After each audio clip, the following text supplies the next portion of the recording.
Hey, what's up everybody? This is Jumpin here. This is going to be Mass Effect 3 gameplay commentary. Today I'm going to be using the human Adept because a lot of people requested, they really want to see this. Now he is slowly but surely becoming probably my favorite Adept in the whole game. Just because I really like to be the one, if I'm doing combos with my friends, I like to be the one to detonate. And out of all the Adepts, he's definitely the best detonator. That's just kind of how you, because of shockwave mainly. The best detonator in the game would be probably the human Vanguard, but in general, this guy is pretty good at just running around and detonating. Alright, let me go ahead and give you the build now. Alright, first thing I want to say is I actually do not have singularity. I power reset this guy, and that's what I highly suggest you might want to do. You know, especially if you're going to play with him at level 20 and you don't promote. Alright, for the warp, pretty standard. Detonate, you definitely want that. Then expose, this is really good. It's gonna make it so they take 15% more, damage overall. And then also finally pierce. This is gonna weaken their armor and just do additional damage. So, yeah, it's really good. Alright, now for the shockwave, which is the most important power and your main power, is gonna be radius. You really just cannot use damage. Like you have to go for radius. Otherwise, this thing is really inaccurate. With the radius, you really can't miss. So you need radius. And then also detonate, because they buffed it and it's amazing. And then finally lifting shockwave, which is also amazing because this can actually set up explosions as well. So shockwave becomes a detonator and a setup power. Alright, for your lines training, you want damage capacity, pretty standard. Power damage, of course, pretty standard. And then the final one's gonna be weapon weight. The good thing about humans is that it's all weapons. You decrease the weight of all weapons, and you'll see that in a second here. For your fitness, just all shields, like pretty standard. Humans are really weak, so you need that shield. And then yeah, all right. For the weapons, I'm gonna be using. I highly suggest using some type of shotgun, just because like this guy is a very close range character because of shockwave. And I'm just showing you right now the attachments and stuff I'm using on my guns. And as you can tell, I have 200%. I have 180% because of the decrease to all weapons. And it's nice to be able to have a secondary of a Carnifex. And if you look, if you wanted to use the Disciple shotgun, which is not a bad shotgun either, you can have 200% with that. I like this shotgun a lot better though. It's probably my favorite in the whole game, so that's why I'm using it. Alright, now for the equipment, I recommend Warp Ammo 3, Shotgun Rail Amp 3, and Power Efficiency 3. The reason why Power Efficiency over Power Amp is because you're detonating. You want to spam your power as much as possible to help your teammates. Alright, so let's go ahead and get into the gameplay. One thing about this gameplay, which I was really happy about, is that this is the return of Richard. You know him maybe as Dick, but one of my, really good Mass Effect friends, and he's been playing Diablo a lot lately, so I haven't actually played with him in a couple weeks or in a week or whatever, ever since the game's been out. Just like a lot of people are playing Diablo. Unfortunately, I don't have a PC, otherwise I would totally play that game. Well, I do have a PC. I don't have a PC that can run a game like Diablo.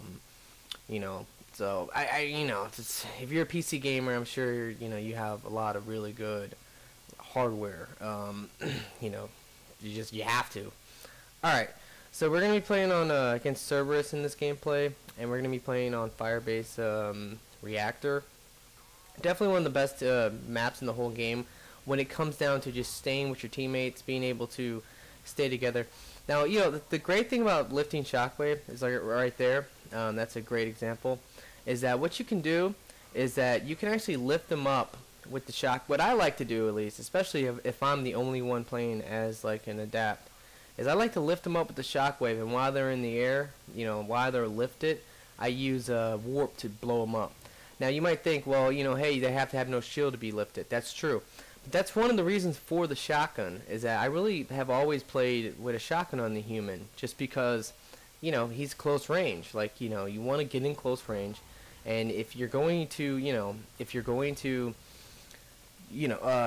try to lift them up to set up your own explosions with lifting shockwave, then yeah, you're going to need to take their shields down quickly. And a gun like this on any difficulty can pretty much take down their shields, in one shot, maybe two shots at the most, but primarily one shot. So it's really amazing, really awesome. And also you should use your warp.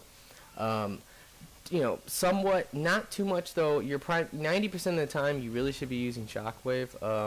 Sometimes you might want to use warp, like right here, just because I'm the first one in the room. There's a guy there. I want to set him up for an explosion, so that when my teammates like turn the corner, they can instantly blow him up, for me. So that's just kind of how you have to play it. This guy's really good because, like I said, when it comes down to detonating, warp is one of the best powers because it can set up and detonate.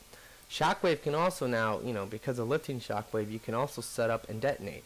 The big difference though is that, Shockwave is definitely the power to detonate with. Mainly because if you're using things like these bubbles and Reeve, what you're going to be doing is that, let's say if you have Radius on Reeve, which of course the two Asari Justice cards we have in this gameplay are going to have Radius on their Reeve. If they Reeve a group of enemies, they're going to hit all the enemies. And if Shockwave hits, 3 of them, it's going to be, 2 to 3 explosions going on, which will pretty much instantly kill anything, in that group. So that's really like the purpose of Shockwave. Alright, so the team though that we're actually playing with in this is actually a very, very good Bionic team. What it is that we're playing with 2 Asari Justicars just for the bubble and the Reeves. And like I said, I'm going to be primarily detonating most of the explosions for my teammates. It's pretty much my job of the game. And then we're also playing with 1 Asari Adapt. The reason why we're playing with that is for the stasis and also throw. Throw is also a really amazing power because it's so quick. Recharge speed is amazing on it, and you can just spam it.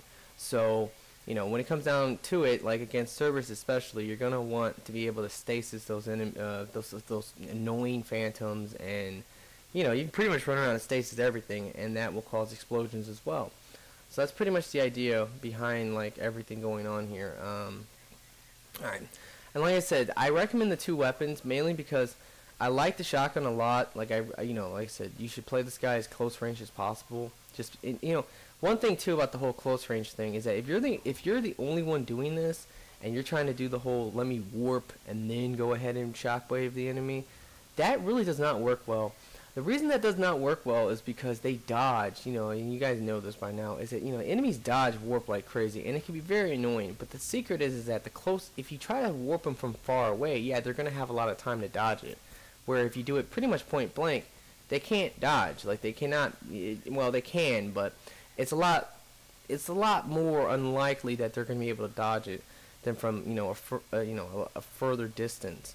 So that's pretty much the strategy. Like I said, you want to play them close range, but sometimes you're going to also need to back up and shoot them from a distance. And when that happens, you can pull out your handgun, your Carnifex, or Folix, or whatever handgun you want to use. Like those would be the 2 I would recommend probably for something like this. But you can pull it out and just shoot them from a distance the whole time. And when it comes down to it, with a team like this as well, when you come across the Atlases, for the most part, you do want to warp these things because, like I said, the Reeve and the warp together. If I warp and then they Reeve, that's an explosion. If they Reeve and then I warp, that's an explosion.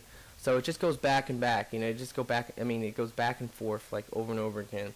And then, the other thing is that when we come across something like this, because of our regular Asari Adapt, what's going to happen is that we're going, she's just going to start, well, it's a she, but he's just going to go ahead and, just throw it, just keep throwing. And, so it's a non-stop explosion. That's the idea behind it. So like I said, you'll see me primarily every time we come across an Atlas, or really just any big enemy. I mean, Shockwave, the purpose of the detonating with Shockwave is to hit multiple enemies in like the bubble or multiple Reeved enemies. Where the purpose of, the warp is to hit one enemy at a time.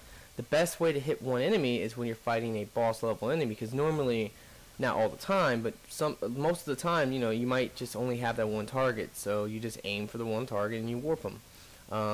And of course, warp is also great because, and this is the biggest difference between like the Batarian compared to like the Batarian Sentinel compared to the human, is that anytime there's something far away and you want to get that bomb off, then yeah, you can just go ahead and throw your warp. It's it has distance, like especially something stationary like a turret. Because, that's like really the worst when you have to run up to a turret to try to shockwave it. You don't really want that. Alright. One bad thing about this map, though, guys, is that the ammo on this map can be really, really annoying. Like, there's only so much in the boxes, so if like everyone tries to get like one, if everyone tries to cluster around one ammo box, you're not, potentially you might not have ammo. But that's also a great thing about having the 2 weapons, because normally, you know me, I don't really suggest 2 weapons, but on humans, it is, very possible if you go for weapon weight to, hold 2 weapons and have really not too much problems. So, that is a good thing though if you do run out of ammo with the shotgun, because you will probably run out of ammo if you don't constantly go to an ammo box. You can always just pull out your secondary weapon and just use that for a while, and it's just kind of how it goes now. Because the Carnifex is an amazing gun. It has very low weight, it has extremely low weight, and it just overall it's just one of the strongest guns in the game in my opinion. Like, it just is ridiculously overpowered. And it's just kind of how it goes. Alright, so right here is going to be the first Phantom, and, boom, she gets stasis, and, I shockwave her. And that's pretty much the whole strategy. The other strategy, too, is if you are playing as an Asari Justicard trying to, fight Cerberus, is that, for the most part, you really should run up. Like, right here, you'll see Richard do it, or Drew, somebody. They're going to run up and just instantly throw the bubble around the Phantom. The reason why they're doing that is because, that's an amazing strategy. They can't really dodge that. There's no way they can't dodge the bubble because there's nowhere to go. So that's pretty much the idea. Now right here we're in a kind of a bad spot. Normally, there was 2 turrets, and there's like all these enemies around us, and God knows there's enemies coming up behind us. Like everything's just going wrong. But we were able to pretty much fight our way out of it, and we were for the most part okay. Alright, so anyway, like I was saying, alright, now one thing I wanted to bring up is that, I did get a lot of comments in one of my other videos about the whole Geth Saber build. So I will be bringing out a, I will be bringing out a video of, the Geth Saber versus Reapers on Gold. That will be one thing I will be doing. And then the other thing I also will be doing is, I actually was thinking about just going ahead and, I actually do also have a Geth gameplay of the Geth Saber on Gold versus Geth.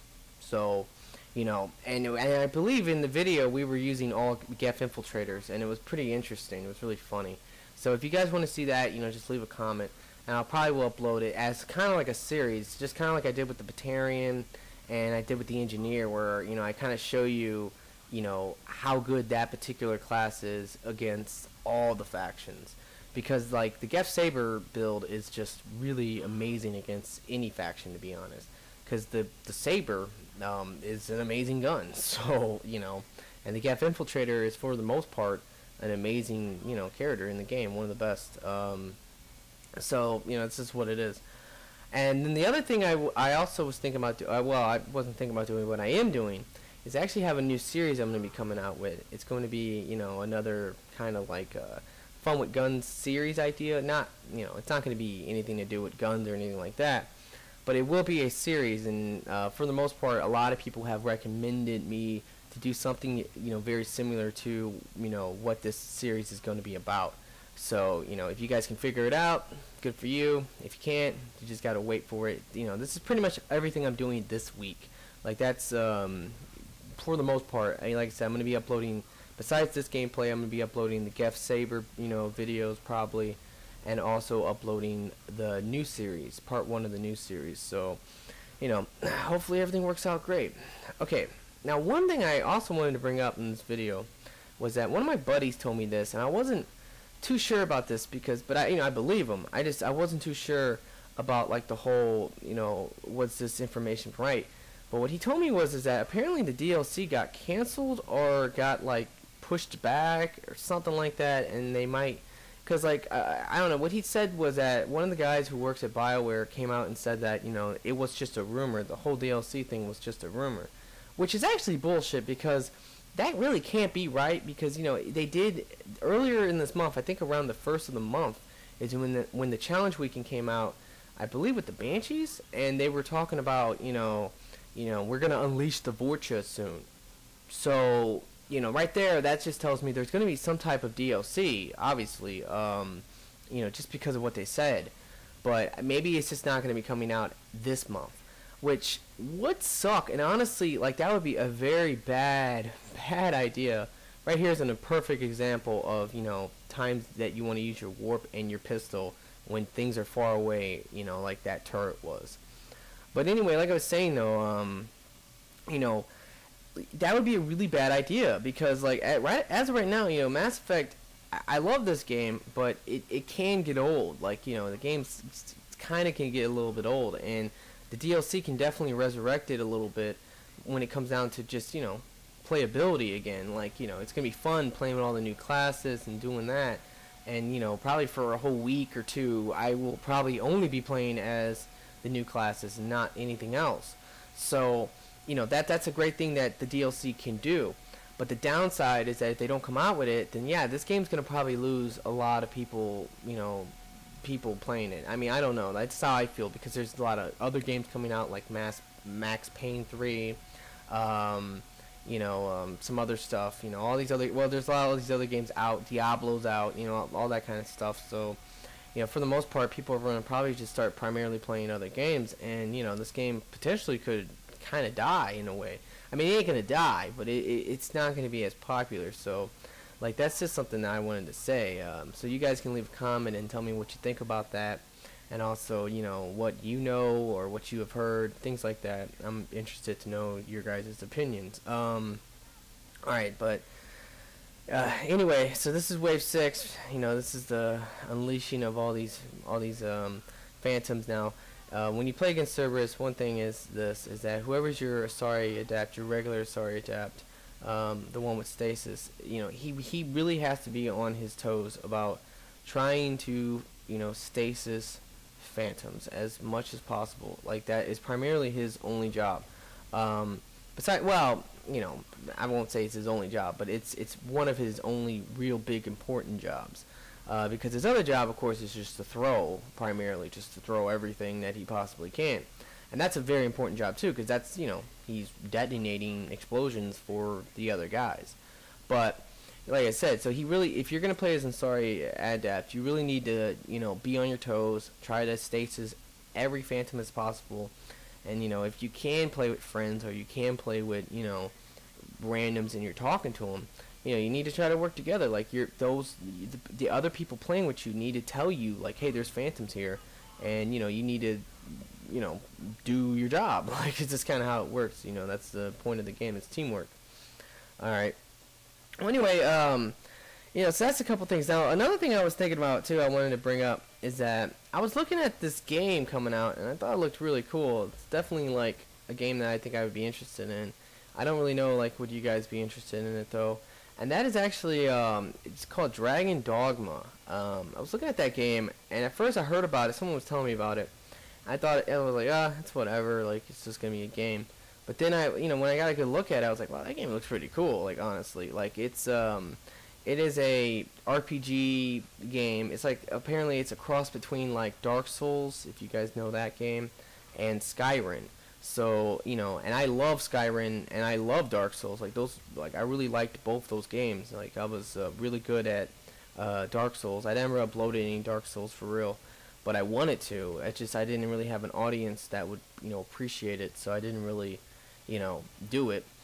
But, you know, besides that, you know, like, so I don't know, like, if you guys want to maybe see something like that, I might buy that game. And now, one thing about me in games is that when I, like, play a game, I play a game, like, you know what I mean? Like, just kind of like this game.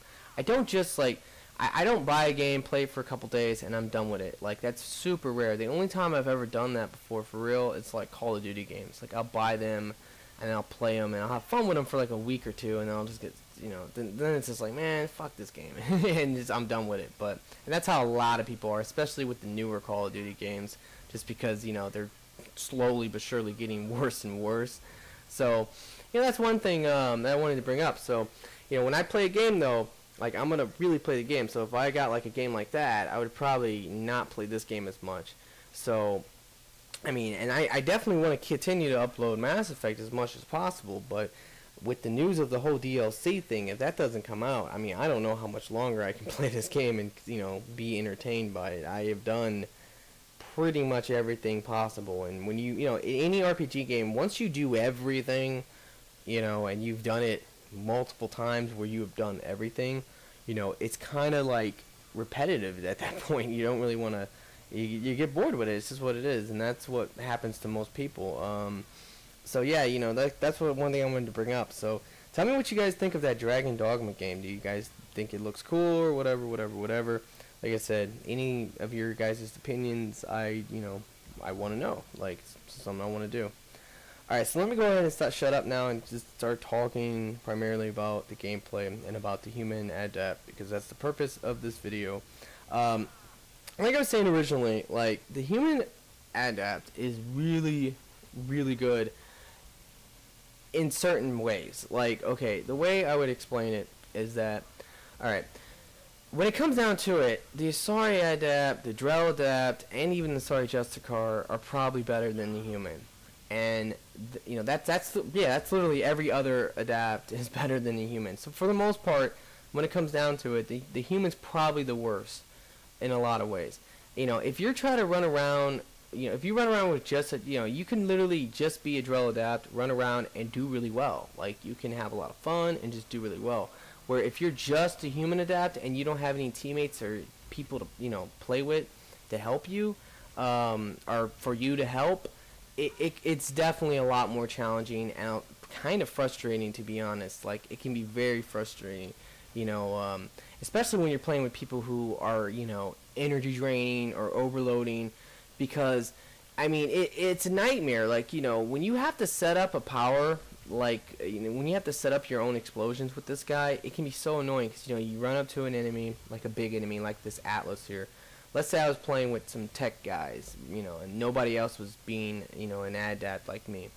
If I was to run up to an Atlas, I can hit it with Warp, and then boom, some jackass is going to energy drain it. And then when I hit it with Shockwave, it's just going to tech burst. And it's just like, you even say, like, hey man, can you not, once it's down to its armor, can you not energy drain it no more? Or can you not overload it no more? Because I'm trying to do some bombs here. And, they'll be like, oh, okay. And then, like, a lot of times people just, like, it's like an instinct. Like, oh, I got an energy drain. I got to overload. It's almost like an instinct at this point for people to just spam their power, because that's kind of like the purpose of the game. So like I was saying, so when you play with this guy by yourself, he's just very frustrating, where when you play with, like, the other characters, like the Asari, or you play with, the Drell, or even the Justicar, like, you can, for the most part, still do, like, you can still be pretty successful doing that.